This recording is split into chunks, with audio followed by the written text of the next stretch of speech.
चालूक व्यावसायिक अभ्यासक्रमासाठी प्रवेश घेतलेल्या विमुक्त जाती, भटक्या जाती, इतर मागासवर्ग व विशेष मागासवर्ग प्रवर्गातील विद्यार्थ्यांसाठी असलेल्या शिक्षण शुल्क आणि परीक्षा शुल्क प्रतिपूर्ती योजनेसाठी अत्यंत महत्त्वाची असणारी उत्पन्नाची अट राज्य सरकारने रद्द केली आहे। राज्य सरकारच्या या निर्णयामुळे राज्यातील लाखो विद्यार्थ्यांना लाभ होणार आहे। राज्य सरकारने 2017 मध्ये ओबीसी विद्यार्थ्यांच्या पालकांच्या वार्षिक उत्पन्नाची मर्यादा 6 लाख रुपयांवरून 8 लाख रुपये करण्याचा निर्णय घेतला होता।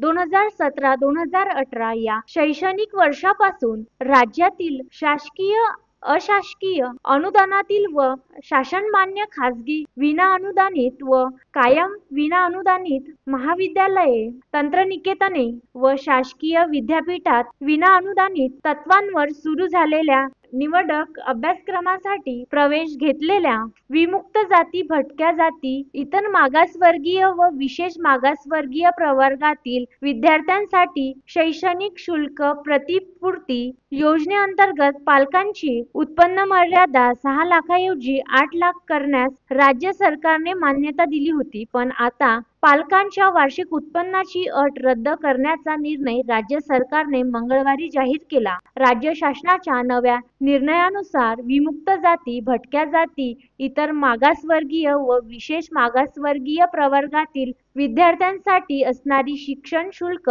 आणि परीक्षा शुल्क अट रद्द करण्यात आली आहे। त्याऐवजी नॉन क्रिमिलियर प्रमाणपत्र सादर करणे बंधनकारक करण्यात आले आहे। या निर्णयाचे शुद्धीपत्र शासनाच्या संकेतस्थळावर उपलब्ध आहे। Bureau report, the sting operation news, Amravati. The sting operation news, सत्याचे दुसरे नाव, अन्यायावर लेखणीचा घाव।